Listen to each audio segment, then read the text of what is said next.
स्थिरैरङ्गैः स्तुष्टुवागुंसस्तनुभिः व्यशेम देवहितं यदायुः स्वस्ति न इन्द्रो वृद्धश्रवाः स्वस्ति नः पूषा विश्ववेदाः स्वस्ति नस्तार्क्ष्यो अरिष्टनेमिः स्वस्ति नो बृहस्पतिर्दधातु ओम शांति शांति शांतिः।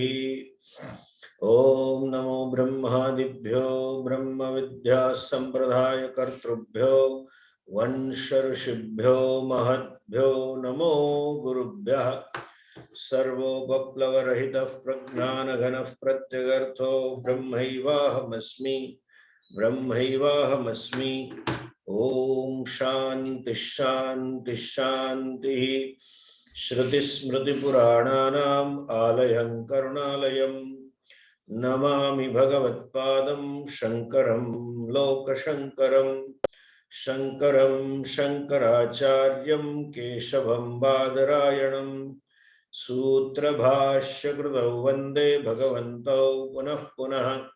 ईश्वरो गुरुरात्मेति मूर्तिभेदविभागिने व्योमवद्व्याप्तदेहाय दक्षिणामूर्तये नमः। अज्ञानतिमिरान्धस्य ज्ञानाञ्जनशलाकया चक्षुरुन्मीलितं येन तस्मै श्रीगुरवे नमः।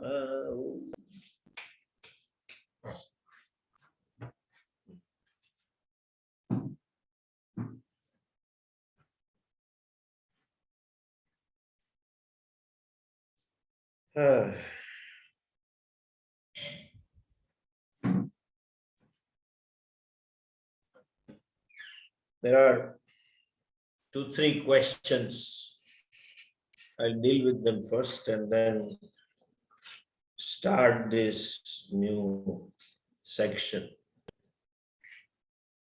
Hari Om Swamiji. Thank you, Swamiji, for the valuable teachings of the Shastra. I have a following question. And the question is, it's very common to see the propaganda for spirituality. However, rarely it is found that Shastra is imbibed in one's own thoughts, words, and the deeds. In spite of the study of the scriptures in general, and Vedanta in particular, about Bhagavad Gita in particular, if a person is still not drawn to perform duties, what will help to make that happen?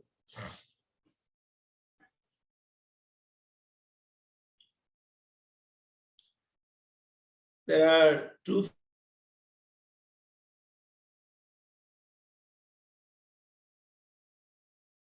spirituality.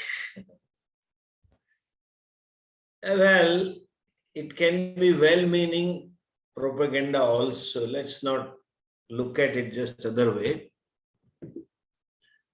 The person might have discovered himself or herself to be relatively free from the problems because of the study of the Vedanta. And he and she may be wanting to share his or her happiness or freedom with others and wants to help.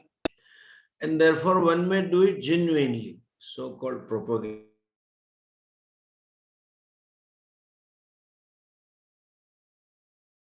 Imbibed in one's thoughts, deeds, and words. This, I guess you're talking about those people who are studying the Shastra. And you find some so-called lack of alignment between the learning and the way of life. That is, you may find it.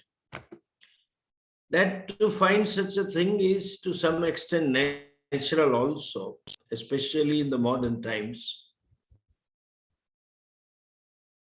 And the reason behind is, you see, there are two things which one should accept and appreciate in oneself also.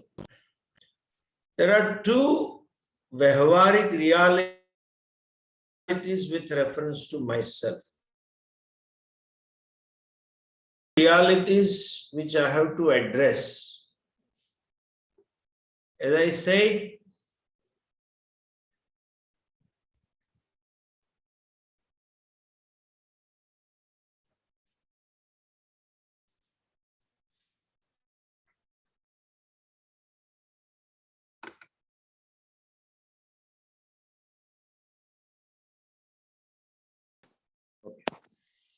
there are two realities which we need to address in ourselves. One is cognitive and second one is emotive. When one in a modern, especially in a modern times, when one is exposed to modern educational system and the modern world, where there is a lot of information input, lot of awareness. There is a second reality called emotive reality. Your emotions, your unconscious, your habits, all of them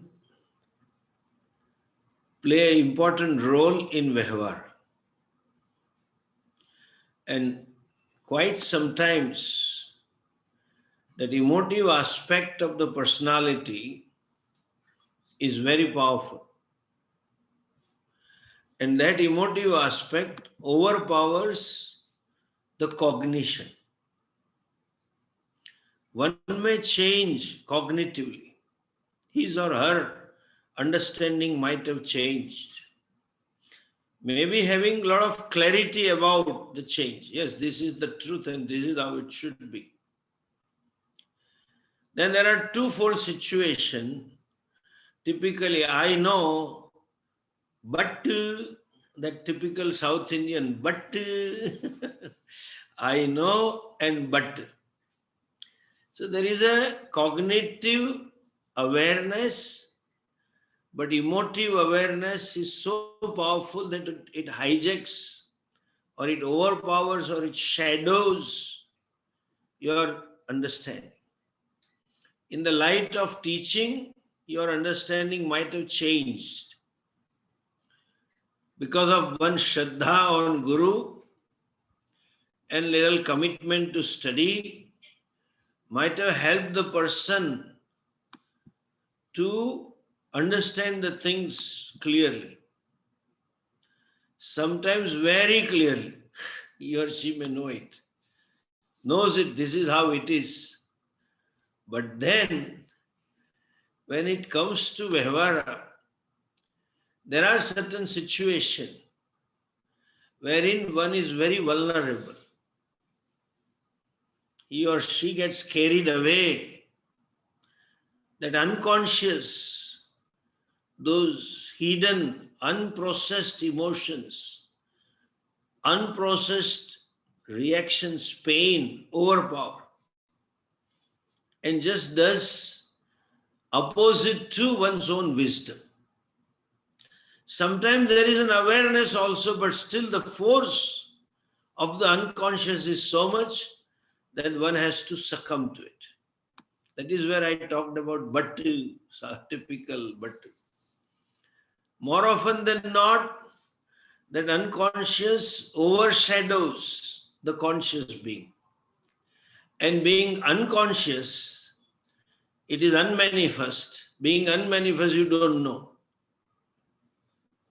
That is where you find discrepancy in one's understanding, one's wisdom, and one's actual behavior. That is where this question comes. You find where their own Shastra is imbibed, not that it is rarely found that Shastras are imbibed in their thoughts, in their words and deeds. They are all well-meaning people, please understand. They are growing. Heavy unconscious, heavy pain, very strong, certain hidden emotions. They overpower that at that moment in those situations. and person just behaves totally opposite to sometimes his or her understanding. Okay? So, it's a process of growth. One needs to process out.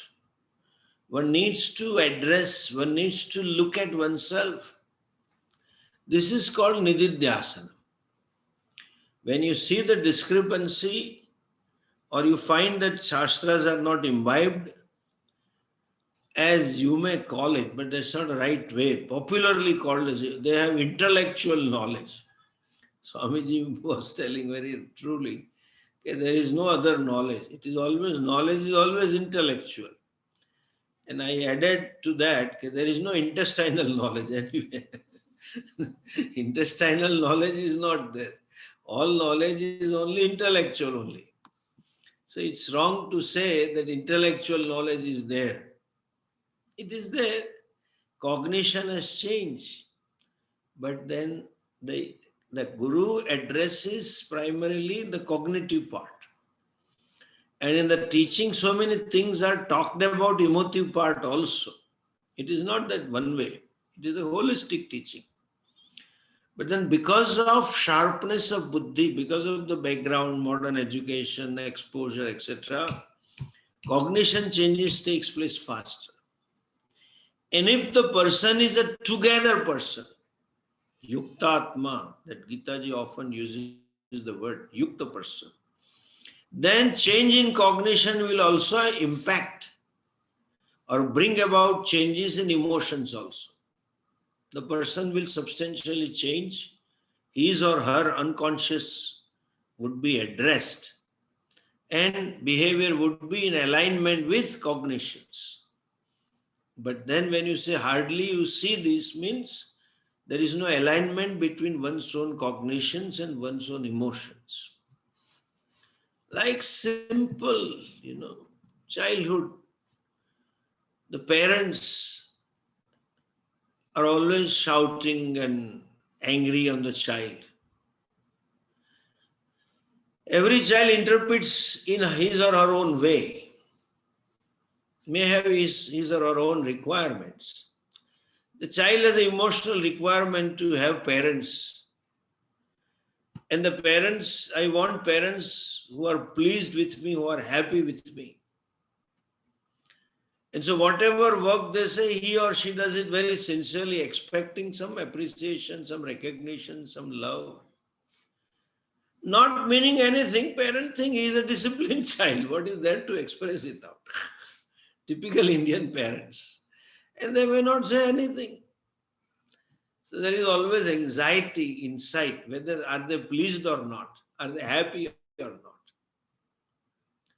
And then this anxiety at different levels while working different things, and in the name of discipline, they are trying to train the child. And the child picks up anxiety, and when that person grows up, they have anxiety. Some people cannot see and take under uncertainties in their life. Everything should be according to planning and predictability. And when it is uncertain, they become so tense and stressed and anxious and spread anxiety to everybody. So all this is just an example, childhood issue. All these are piled up inside. And if not addressed when studying to Vedanta, then you can see the malfunctioning of knowledge. You can see the malfunctioning of learning. That person is not behaving according to his or her learning, whatever he or she is. So you have to help. Person is beautiful, working on it. Second part it is that one has to do Nidhyasana. Secondly, certain upasanas which are missing in our life. Certain habit of doing japa, habit of doing some chanting. In other words, religious life. Religious life should be part of us, our daily life. which will help you to address your own mind issues. That purpose of bhakti or the phalam of bhakti is to gain maturity. Maturity is not to get carried away, not that to be strong enough that my wisdom is not hijacked by my unconscious. When we say Hari or Hara, Shiva or Vishnu, whatever, the meaning is Harati Papani, one who takes away papas. That the impact of papa is twofold. One is external situation which are unpleasant, discomforting, difficult, etc. And second papa means your tendencies of the mind, your reactions, what some Mahatmas call it vasanas. I guess they mean that. Of course, I have doubt whether when they use the word vasana, they understand what exactly vasana is. But they keep using because there is mention of vasana in Shastras. That is unconscious, brought from previous janma and added from childhood, because child's own perception. Those unconscious things is you can say vasanas, and that is sometimes papam. What is papam that brings about dukkham in your life is papam. And there is another definition of papam. What is papam? Those tendencies which takes you away from Ishvara, which takes you away from the Shastra, which takes you away from your Guru, etc. That is papam. To have Shraddha is great punya. Therefore, there is a Vakya, Shraddha Vitto Bhutva. May you have the wealth of Shraddha. If there is Shraddha itself is a big wealth. And human mind being what it is, like the typical doubting Thomas, start doubting the Shastras, start doubting the teachers, etc. And that going away is papa. You know, I often feel this. I may be wrong. Some may not like it even to hear that. But I feel that. In my life itself, I must have had great punyas. Not that we were born with silver spoon and we ourselves had all of problems on fiscal front. And then there was a whole society itself, whether rich or poor, had to have some discomfort. The life itself, resources were so meager, technology was not developed, so we had our own share of it. But just listening to Swamiji for 3 days, just 3 days talks on Bhagavad Gita, I still have a question in my mind. What did I understand that? Without having any exposure to Gita and listening to Brahma Sutra classes for 3 days and Upanishad classes, something turned me off. I couldn't resist myself within 3 days. What I understood, I don't remember. I still don't remember what was he teaching in Brahma Sutra and Upanishad. And Gita, at least I know, because they have brought out the essence of Gita, the book. I had gone to Bombay in 78 to attend the classes, that Yajna. Bhagavad Gita in 19 talks. So 18 chapter, 19 talks. It was on Chapati. So evening it something went in because fundamental problem and I could relate, that much I remember. But what I don't remember.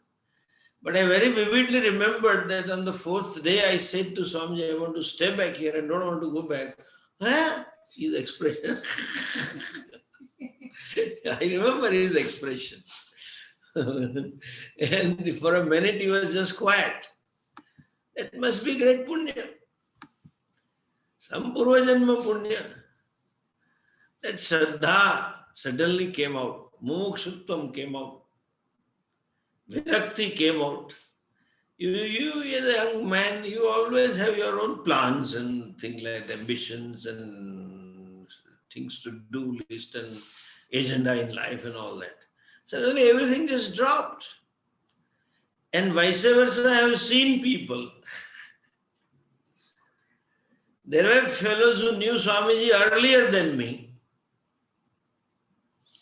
Off and on, they were to staying in ashram, attending the course from beginning, but still that Nishayatmika Buddhi, some Shraddha came, but Nishayatmika Buddhi came, this is Pramanam, and this is to be studied, nothing else. At least that clarity what others talk is not Pramanam. But they may be talking Gita, okay, but this is the Acharya who is a Shrotriyam and I should study from him. Never came.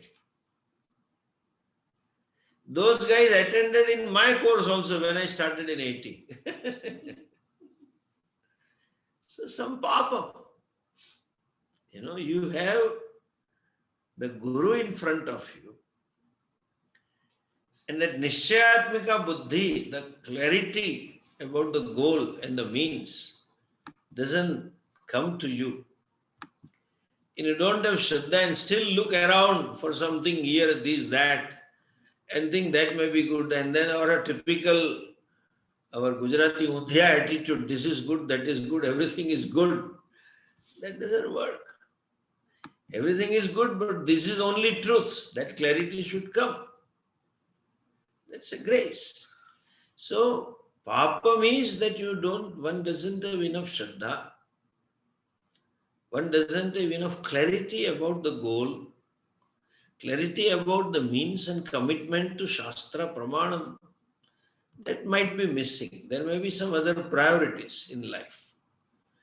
And those priorities momentarily take them away from their pursuits. Those priorities don't let them imbibe or own up the wisdom they already have it. Because of those ideas and priorities, they miss it. So, they are growing and we have to help them to grow. You have to, don't be judgmental that why it is missing. Or let us not question their sincerity. Fact that they continue attending classes, the fact that they continue listening to Shastra, fact that they love Guru, they love Shastra, they feel, oh, it was nice class, I enjoyed, etc. But in spite of them, when you don't see the alignment between their day-to-day conduct and the wisdom, the intermediary factor, namely the human mind, the emotive aspect of the personality is creating problems, is taking away all that is given to them. Like even you have switched on the motor, electric motor from the borewell, so the motor is throwing the water out and it goes into pipe but doesn't fill up the tank because in between there are holes. And then it got lost on the way process. So that Purnatvam doesn't come sense because those emotive things. Help them out. If not, pray. Prayers are also, daily prayers plays a very important part in processing one's own unconscious. That Harati Papani, Bhagavan takes away, loots away the papa, these papas, not external situation. Papas in terms of strong likes and dislikes, papas in terms of unconscious, papas in terms of certain emotions, certain improper values, certain hindering values, they are taken away. So, daily prayers and Manana Nidhyasana becomes necessary, is required for this person. Okay. Then there is another question. It's a little long. Harihi Om Swamiji. After attending your classes regularly and continuous Shravanam, I think I understand your discourses and I seem to have developed more understanding of this knowledge. I think I have addressed my cognitive issues and I have become less stressed. And life seems more joyful. And day-to-day activities have become easy to go through. That's nice. That's good thing to happen. That means you have clarity about certain things. You see, human mind. I had told the other day in one of the classes, we don't see the world as it is. We always view it subjectively. Each one has a different perspective, different understanding about the world. Each one has different ideas about the self being a successful person. Each one has different ideas of ideal self, how I should be with the ideal I, what they call it. All these play major role in interpreting and responding to the worldly situation. That means there is subjectivity. When you study Vedanta in our classes, you find it helps you to become objective.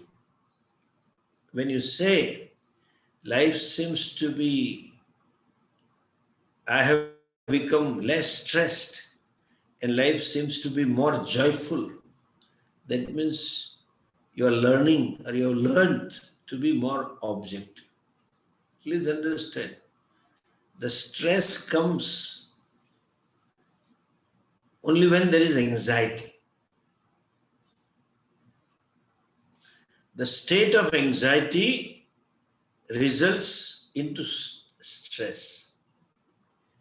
And that anxiety is often, more often than not, is born out of uncertainty. Not only uncertainty, incapacity to accept or deal with uncertainties. Incapacity to accept or deal with unpleasant situations. I want to do this way only. If it doesn't come, it's okay. But then there is so much of insistence to have this way only, that uncertainty causes the stress. When you view objectively, or as I often tell, when you can learn to accept yourself with limitations, accept yourself with failures. I want to do the best. Why not? Why not? Why not? And I can't accept myself failing. Stress, anxiety and stress. All this causes stress. So when one has become less stressful, that shows that you have accepted yourself with limitations, you accepted yourself with failures, you have developed certain capacity to accept the failures, to view the failure objectively. In fact, the success and failure itself is subjective perception. There is no success and failure as such. You call it success, you call it failure, it's your subjective. You know, like a typical thing, I have been telling that example in dealing with this karmanyavadhikaraste. I myself had an experience of it. Other day, the child of a couple was in the 12th grade. And obviously, the typical Indian scenario is when the child is 10th or 12th grade, 10th, 12th છોકરું આવે એટલે મા બાપનું 13મું આવી ગયું હોય, you know. એટલા સ્ટ્રેસમાં પડતા એમનું 13મું હાલતું હોય. The whole family gets stressed out when the child is having a board exam. And they start preparing almost 1.25 years ago. In December, they clear some of the schools, clear the 11th exam and start preparing for board and board and board. And by next year, November, December, they complete the course and revision and revision and revision goes on, all stressful. Parent has a desire to send a child into medicine and has hired tuitions, private tuitions, which costs a lot of money. They've spent it and then they've restructured their life so to accommodate the child in his daily routine and not to disturbing and no guest allowed and blah, blah, blah, all like. And I knew the family, so before exam, right during exam, child used to call me for pranam and this and that and everything. And then the results came. The lady of the house, his mother, was so ecstatic, called me, Swami, good dude, so happy. I said, what happened? The result is out. So at least I was relieved. Some good news. Otherwise, she should not be so happy. How much? She said 96% successful, great success. I can't imagine. 95.8, almost 96%. Good. Then the child talked to me. I said, very good. Yes, it's good, but not very good. But it's good. Like, okay, like typical American, this. The person who wrote the question also, I think I have understood. If you understood, you know. Why do you have to think that I think I have understood? Lot thing. I think I am changing. But it's okay to say nothing wrong in saying that I am changing. I may be wrong, I may be subjective, but to be honest, it's typical, like the doctors, US doctors, when they give report, in my opinion, to the best of my knowledge, this can be like that. But they don't say, in India, doctor will say, this is only the case. Well, and if the patient argues, sir, now nothing can be there. Go. I am telling you the truth. I think. So the child said, I think it's good. Let us see, Swamiji, blah, blah, blah. And she was so excited. Swamiji, what's the program today? I said, I have no program here. Come for Diksha. I said, okay. And then I'll tell him to pick you up when he returns from the office for lunch and then maybe little, it's okay. I said, okay, come. So he came at 12:31 to pick me up. I was not that excited, not that. So just to pick up conversation, I said, good, the result has come. It's good. Cool response. 2-3 times I just nibbled him, appreciated the child, did well and all that. Yes, Swamiji, kharu karyu, any ma par utryo. That was his comment. What good? He is like his mother. I said, what happened? Not my son. I said, why not yours? I became doctor without any tuition. He got only 96.5. I am doubtful whether he will get admission in any government hospital. I'll have to pay the fees. Utter failure, stupid guy. Failure. Mother says successful, ecstatically happy. Father says failure. Child is yo-yo. It's subjective. Success is subjective. Failure is also subjective. But if you can view it objectively, it's a very contradictory word. But viewing objectively means accept it. I can fail. So what? Then you are relieved from stress. So it's a good sign. This can happen. It can happen to me also. That's okay. Like, I like this. Teenage children of university in US, always telling mom, mom, typical Indian mom gets anxiety and then caring, and when they are leaving for dome or something, they'll come for weekend. She'll remind, have you taken this breakfast? Have you taken this? Have you taken that? Mom, the tone itself is indicative. Be cool. Okay? Be cool. She said, but last time we had forgotten. So what? Be cool.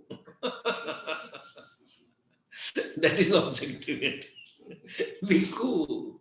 So to be cool is less stressed.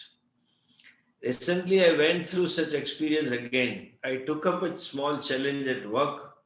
This time I was more careful, but things didn't work out as I planned. Though I didn't stress as bad as in the past. But my question is, how do I learn to take up the end result gracefully and continue to carry on with my work? And how do I contain my habit of taking challenges? It seems I have a hard time accepting certain things like some situation at work or in personal life or my abilities. I want to change things and I work for it, but I am not able to accept the result of my work gracefully and take out unnecessarily on myself. Please guide. See, the very few sentences in the question itself, description itself, gives an answer.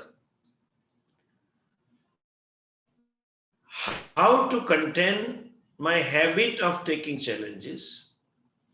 It seems I have a hard time accepting certain things like some situation at work or in personal life or my abilities or the things I want to change and I work for it. This is what I meant by emotional aspect of my work. Each one has their own subjective picture about oneself. What should I be and what I am? One's own parameters of success. How should I be conducting myself? That all subjective values. I don't like the things in the office certain way. I like to take up the challenges.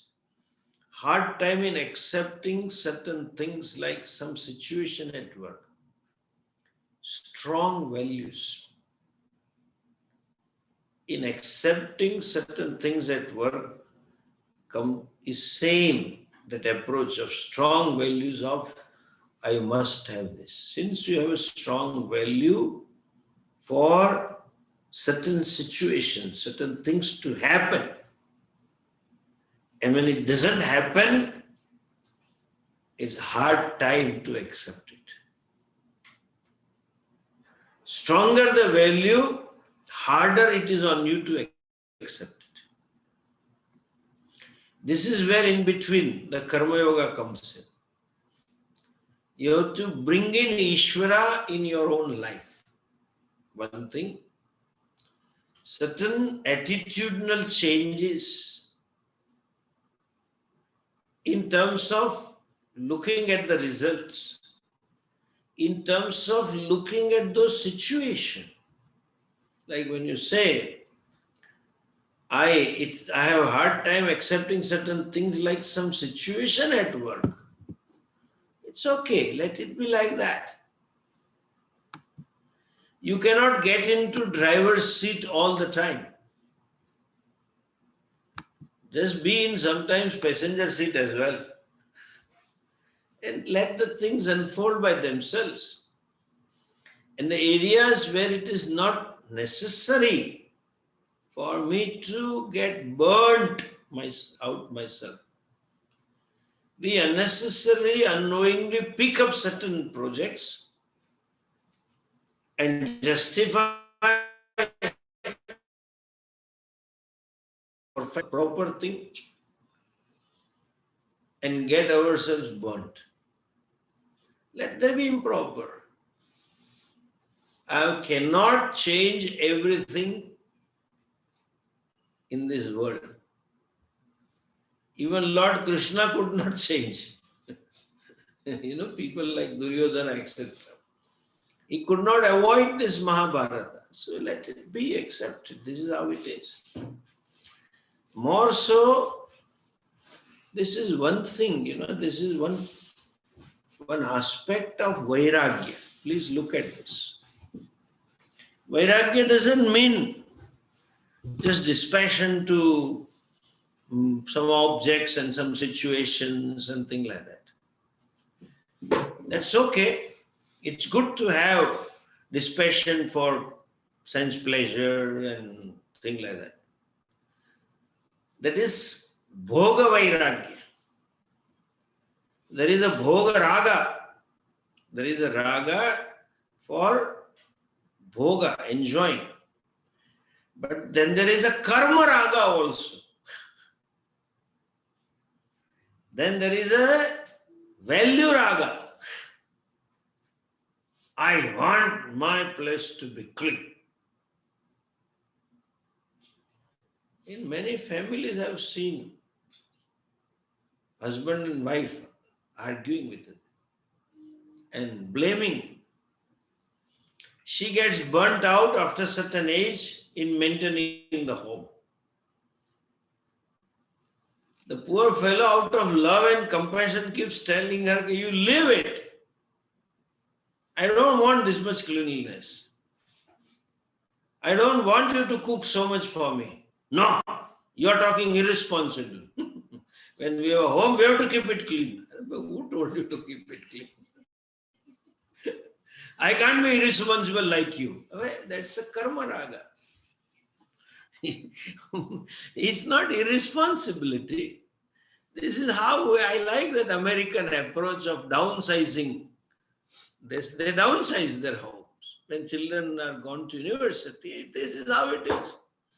And it's okay. You take from tomorrow that we have only ground floor. First floor, you don't do bother. You don't lose your peace of mind for your value. And the staff is not good. And they are not working. And all the time complaining. And on the top of it, after 10 years, she tells him, you wasted my 10 years. I have been working for it, but I didn't tell you to do that.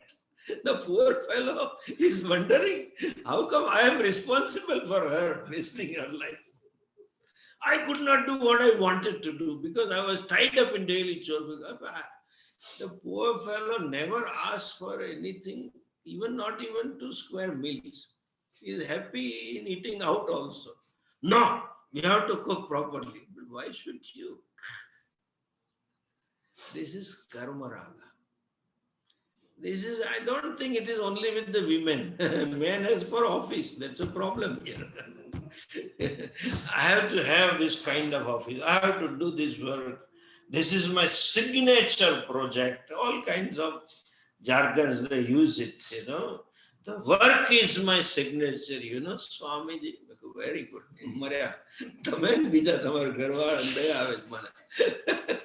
This is raga. Karma raga. Don't think that the only phala raga is, phala viraga is only vairagyam.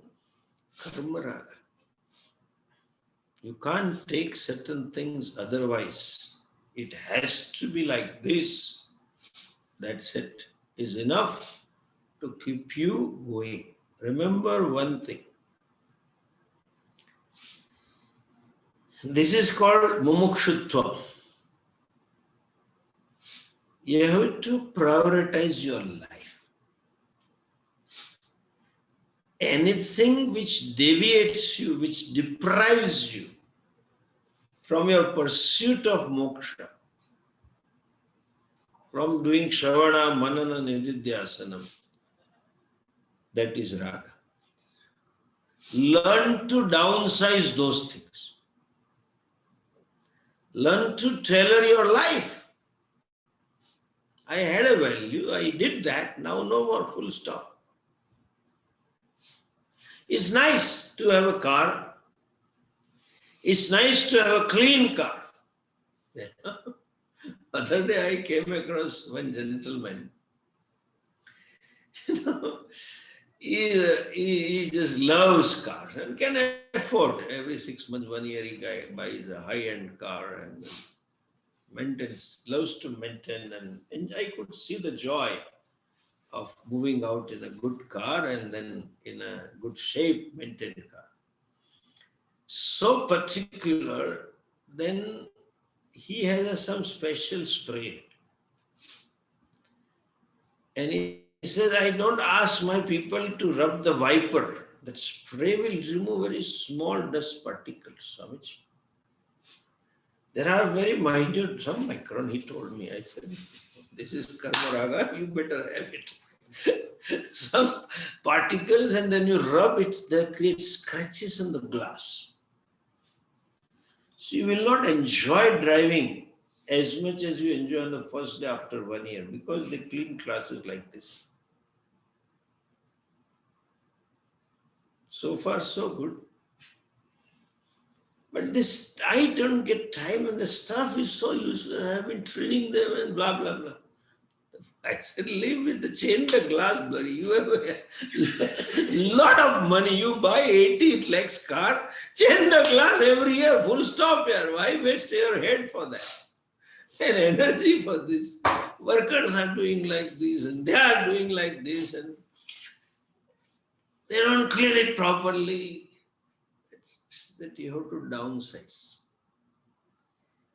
Even if the car is not cleaned at all, it is vividly dusty, but I don't waste my time in cleaning car. I better clean my unconscious.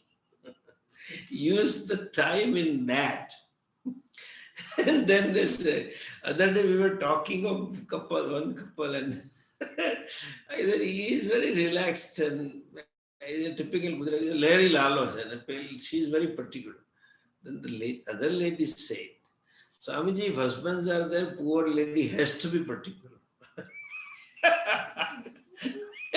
That husband wants her to be Larry Lala. Sometimes she is Larry Lala and he wants all detailing, all agenda. By 21 I have to do this, by 22 I have to do that, family has to do that, children has to do that, and all the time preoccupied. It's okay.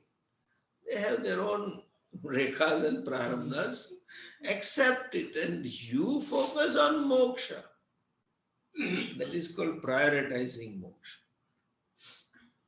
Wasting time in maintaining the house clean.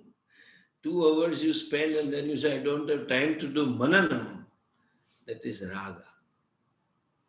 Different kind of raga. Anyway, the karma raga, that's what I said. We have our own values. How should I be? But success is very subjective. And that my parameter of successful life often takes my time. My life, I sell it. Is a wrong barter.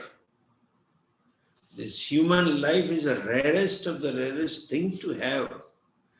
And among the rarest of the rarest of the rarest of the rarest is to be spiritual, not religious. And find a teacher, find a tradition who teach traditionally. Come across them and again gain an opportunity for them for study and still commit and waste time in that. Papa. That's a raga, karma raga. Your subjective values, that is where this shloka, Bhagavad Gita shloka is there. Atmaiva hyatmano bandhuhu, atmaiva ripuratmana. Your mind alone is your greatest foe, greatest enemy. And you yourself, means your own mind, your values, your attitudes, is the greatest friend. My values, my attitudes, my ideals, my goals, all should be in alignment with moksha. My goal should be moksha. And everything is subservient. Anyway, so And that lesser you have that, you will get more capacity or more space within to accept those unpleasant results also. More you live those karma ragas, and more you see yourself that I am wasting my bartering this priceless human life as a Hindu from there onwards to having shastras in small petty things, in organizing and maintaining the things. So then you'll have more space to accept some utter failures also. Could you please explain few terminology you use while teaching Maya, Upahita Chaitanya, Atma Anatma Viveka?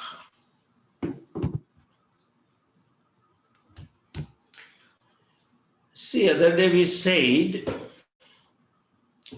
the same Brahman, when as though invokes its own power to create,